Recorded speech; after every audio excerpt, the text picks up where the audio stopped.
সম্প্রতি কেন এই new York state board of Regents 2027-28 school বর্ষ থেকে পাশ করা রিজাল্টস পরীক্ষাকে আইনগতভাবে গ্রাজুয়েশন বা ডিপ্লোমা শর্ত হিসেবে বাদ দেওয়ার প্রস্তাব দিয়েছে? নিউ ইয়র্ক স্টেট যেটা বলছে যে ওরা চায় যে এমন একটা শিক্ষা ব্যবস্থা, এমন একটা পরীক্ষার ব্যবস্থা চালু করতে যেটার মাধ্যমে একজন শিক্ষার্থী তার ফিউচার কি হবে এবং সে ফিউচারে সে কিভাবে তার সিদ্ধান্তটা সে নিজে নিতে পারবে, এভাবে তাকে তৈরি করার বিষয়টাকে এরা এই এক্সামের মধ্যে নিয়ে আসছে। পোর্ট্রেট অফ এ গ্র্যাজুয়েট, এর যে 7টি গুণ বা দক্ষতা, যেমন এই critical thinking, effective communication, social emotional competence, cultural competence, content literacy, global citizenship, innovative problem solving, এই শিক্ষার্থীদের ভবিষ্যতের জন্য কেন এগুলো খুব গুরুত্বপূর্ণ বলে মনে করা হচ্ছে? শিক্ষার্থীদের হ্যাঁ এবং অভিভাবকদের আচ্ছা, টেস্ট দিয়ে পাস করার যে একটা ভয়, এটা কিন্তু কেটে যাবে। সম্প্রতি কেন এই new York state board of Regents 2027-28 school বর্ষ থেকে পাশ করা রিজাল্টস পরীক্ষাকে আইনগতভাবে গ্রাজুয়েশন বা ডিপ্লোমা শর্ত হিসেবে বাদ দেওয়ার প্রস্তাব দিয়েছে কেন? আসলে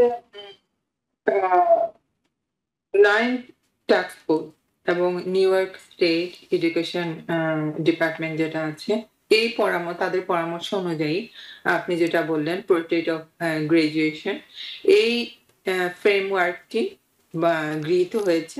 new York board of Regent মনে করছে আসলে একটা স্ট্যান্ডার্ডাইজ পরীক্ষার মাধ্যমে একটা স্টুডেন্টের দক্ষতা বলেন অথবা ভবিষ্যৎ প্রস্তুতি বলেন বা মূল্যায়ন বলেন, এটা পুরোপুরি মূল্যায়ন করা যাচ্ছে। তো দেখা যাচ্ছে যে দীর্ঘদিন ধরে শিক্ষার্থীরা একটা পাঠ্যপুস্তকের একটা প্যাটার্নে পড়ে গেছে এরা, যেমন আমরা যেটাকে স্কুলের ল্যাঙ্গুয়েজে বলতেছি যে টেস্ট ড্রাইভ ল্যাঙ্গুয়েজ। তো এরা মনে করছে যে হ্যাঁ, আমাকে এই সূত্রটা মুখস্থ করতে হবে, এই সূত্রের মধ্যে থেকে আমার এক্সাম আসবে, আমি এই সূত্র মুখস্থ করলে আমি এই ম্যাথটা পারবো।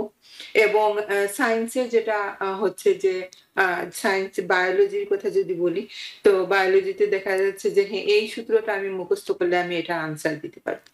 এই যে একটা প্যাটার্নের মধ্যে যে শিক্ষার্থীরা আছে এত বছর ধরে, তো এখন যেটা নিউ ইয়র্ক স্টেট যেটা বলছে যে ওরা চায় যে এমন একটা শিক্ষা ব্যবস্থা, এমন একটা পরীক্ষার ব্যবস্থা চালু করতে যেটার মাধ্যমে একজন শিক্ষার্থী তার ফিউচার কি হবে এবং সে ফিউচারে সে কিভাবে তার সিদ্ধান্তটা সে নিজে নিতে পারবে, এভাবে তাকে তৈরি করার বিষয়টাকে এরা এই এক্সামের মধ্যে নিয়ে আসছে।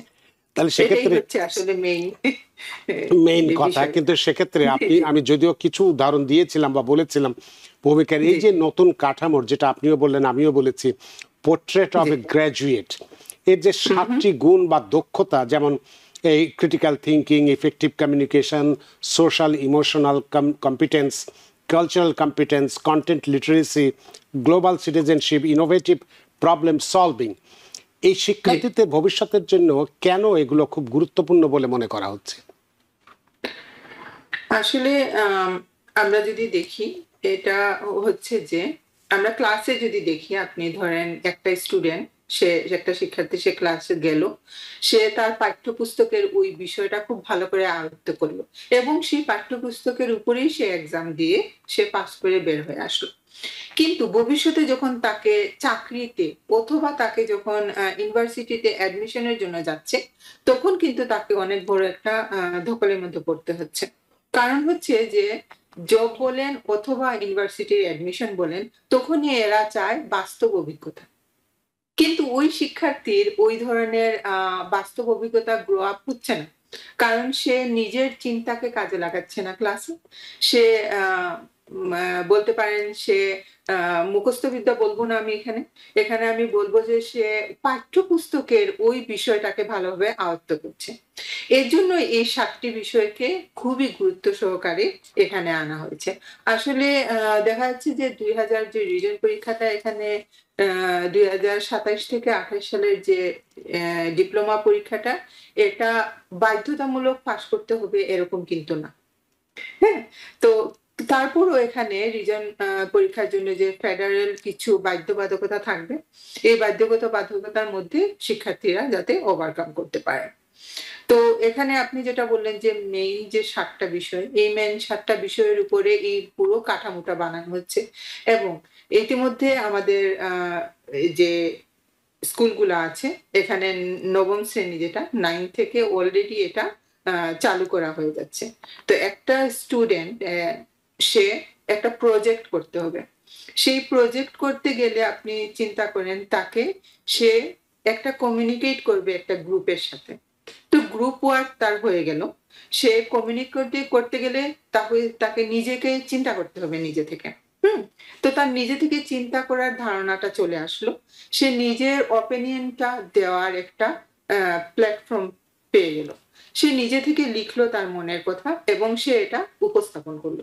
এই যে প্রেজেন্টেশন বলেন বা নিজের থিংকিং যেটা বলেন, সেটা কিন্তু আ চলে আসবে এই শিক্ষা ব্যবস্থা থেকে।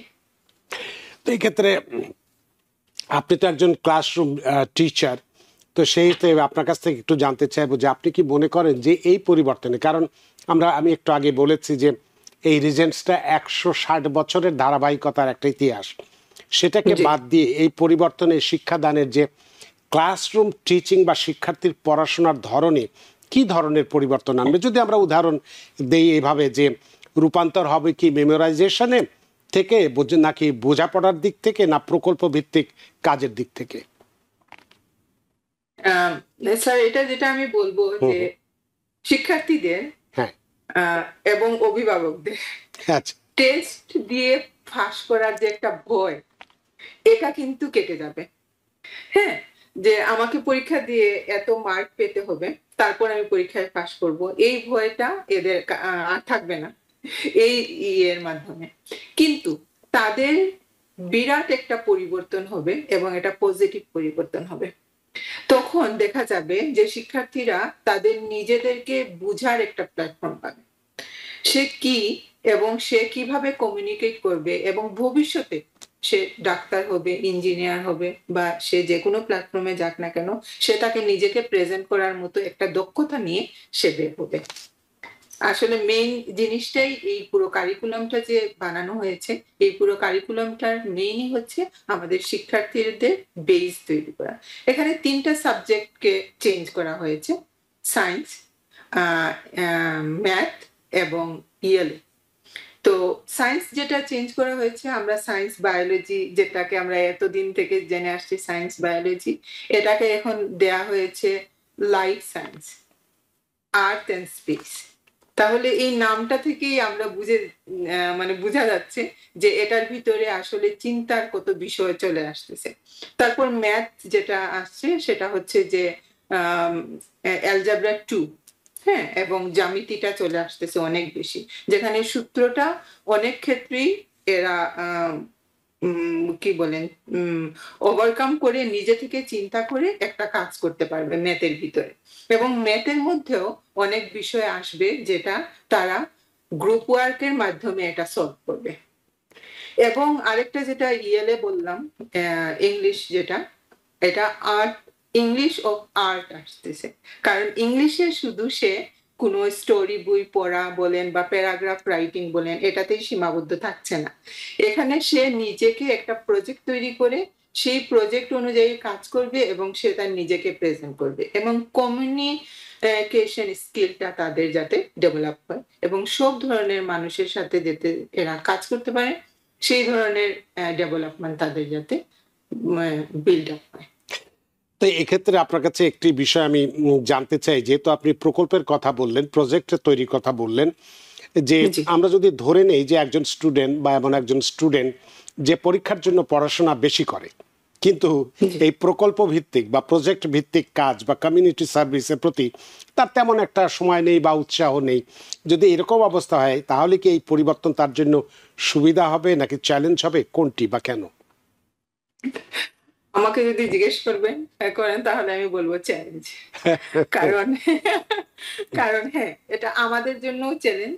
কারণ আমরা ওই ধরনের শিক্ষার্থীকে তার এতদিনের যে একটা বিল্ড আপ এটা থেকে তাকে আমরা বের করে আনবো।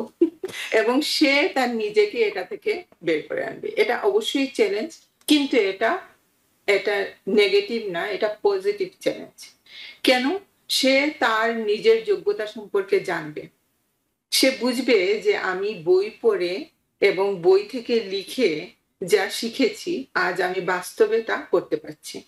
এবং আপনি এই যে ৭ টা যে স্কিল আছে, এই ৭ টা স্কিলের মধ্যে দেখবেন আপনি কমিউনিটিতে এরা কিন্তু পার্টিসিপেট করতে হবে। তো দেখা যাচ্ছে যে এই ধরনের স্টুডেন্ট যারা অনেক শাই, যারা ক্লাসে কথা বলে না, তারপরে দেখা যাচ্ছে যে আমরা যারা শিক্ষকরা আছি, পুশ করে তাদেরকে অনেক কাজ করাতে হয়। এরা গ্রুপ ওয়ার্কে আগ্রহী না, হ্যাঁ? কিন্তু এরা খুবই ভালো করছে। রেজাল্ট অনেক ভালো হচ্ছে এদের। ওই ধরনের স্টুডেন্টের জন্য চ্যালেঞ্জ, এবং এটা পজিটিভ চ্যালেঞ্জ। এবং আমরা এই চ্যালেঞ্জের জন্য রাজি আছি। খুবই খুবই ভালো কথা। তো আপনার একটা শিক্ষক হিসেবে এতক্ষণ আপনার কথা আমি শুনলাম, যদি মনে করুন আপনি শিক্ষক না, একজন অভিভাবক, একজন জি। স্টুডেন্টের একজন অভিভাবক হিসেবে কি আপনি উদ্বিগ্ন যে যখন দেখবেন যে পরবর্তী গ্রাজুয়েটরা আগের মতো স্ট্যান্ডার্ডাইজড এক্সাম বেসড গ্রাজুয়েশন না নিয়ে পাশ করবে, কিংবা আপনি কি মনে করেন যে নতুন পদ্ধতি বাচ্চাদেরকে মোর ব্যালেন্সড স্কিল বেসড শিক্ষা দেবে? আম যদি আমি একজন অভিভাবক হিসেবে চিন্তা করি, তাহলে ১ম এ আমি চিন্তা করব আমাদের সময় ধরেন, বা আমরা যেটা চিন্তা করি আমার বাচ্চাকে স্কুলে দেওয়ার সাথে, সাথে তার রেজাল্টটা কি? প্রতিদিনই আমাদের শিক্ষকদের কাছে একই জিনিস আমরা জানতে চাই যে, আমার বাচ্চাটা কি রেজাল্ট করেছে? এক্সামে কত পেয়েছে? সে কি ভালো করলো? আমরা কম্পেয়ার করি একটা বাচ্চার সাথে আরেকটা বাচ্চার। এতে গিয়ে হয় কি, একজন অভিভাবক হিসেবেই আমি বলছি, যে এতে হয় কি, এই যে বাচ্চাটাকে যে আমরা কম্পেয়ার করলাম, তার কিন্তু স্কিলটা আস্তে, আস্তে কি হয়? আ নষ্ট হয়ে যাচ্ছে। সি ২ টা স্টুডেন্টের ২ ধরনের স্কিল থাকে। হ্যাঁ, তার হয়তো রিটেন এর স্কিল নাই, বাট তার কিন্তু শোনার স্কিল আছে। তো এই যে জিনিসগুলা একজন অভিভাবক হিসেবে তখন আমরা আর এটা চিন্তা করতে হবে না।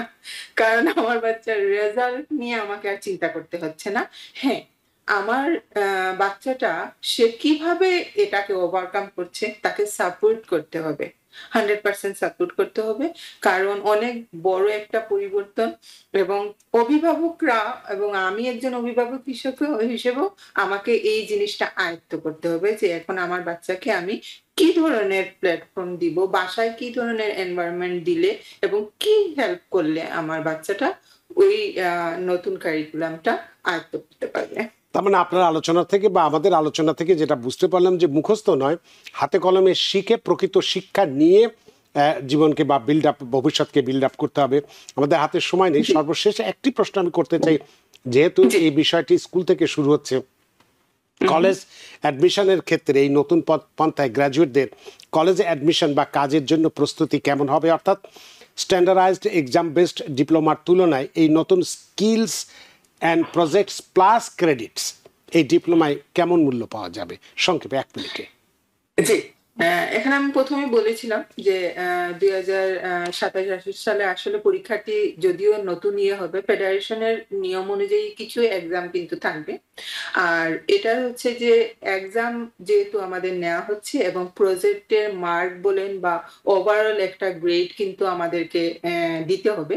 সে অনুযায়ী আ চাকরি এবং ইউনিভার্সিটিতে অ্যাডমিশন বলেন, এটা কিন্তু আগে থেকেই এরা অলরেডি চালু করে দিয়েছে। অনেক ইউনিভার্সিটি আছে যে এই কারিকুলামের আন্ডারে যে রেজাল্টটা হবে এভাবে এরা অ্যাডমিশন নেওয়া শুরু করে দিয়েছে। তো দেখা যাচ্ছে যে এটাতেও আমাদের তেমন কোনো করার প্রয়োজন নাই। আ যেটা হচ্ছে যে আমি আপনার প্রশ্ন অনুযায়ী যে হ্যাঁ, এরা স্টুডেন্টরা পারবে, এবং এই রেজাল্টটা অনেক একটা ভ্যালুয়েবল রেজাল্ট হবে। এক কথায় শুধু বলবেন যে একজন শিক্ষক হিসেবে এই পদ্ধতিটা ছেলেদের জন্য কি ভালো হবে না খারাপ হবে? এক কথায় যদি বলি তাহলে হ্যাঁ, অবশ্যই ভালো হবে। আমরা সবাই এটাকে ওয়েলকাম জানাবো এবং সবাই মিলে আমাদের প্রিয় শিক্ষার্থীদেরকে সাহায্য করব। তাহলে অবশ্যই আমাদের শিক্ষার্থীরা ভবিষ্যতে একটা ভালো বেসমেন্ট বানাতে পারবে। একজন শিক্ষক হিসেবে একজন ছাত্র বা অভিভাবককে আপনি কি বলবেন? ৩০ সেকেন্ডে বলবেন এই বিষয় আ সম্পর্কে। আমি নিজে একজন অভিভাবক। এর জন্য আমি আমার অভিভাবকদেরকে বলছি যে আপনাদের সন্তানদেরকে সময় দেন। পর্যাপ্ত সময় দিলে এরা অবশ্যই তাদের ফিউচার, আমরা তো আমাদের বাচ্চাদের ফিউচারের কথাই চিন্তা করে পড়াচ্ছি, তাই তো? হ্যাঁ, তাহলে তাদের এই ফিউচারটা ব্রাইট হওয়ার জন্য তাদেরকে পর্যাপ্ত সময় দিতে হবে।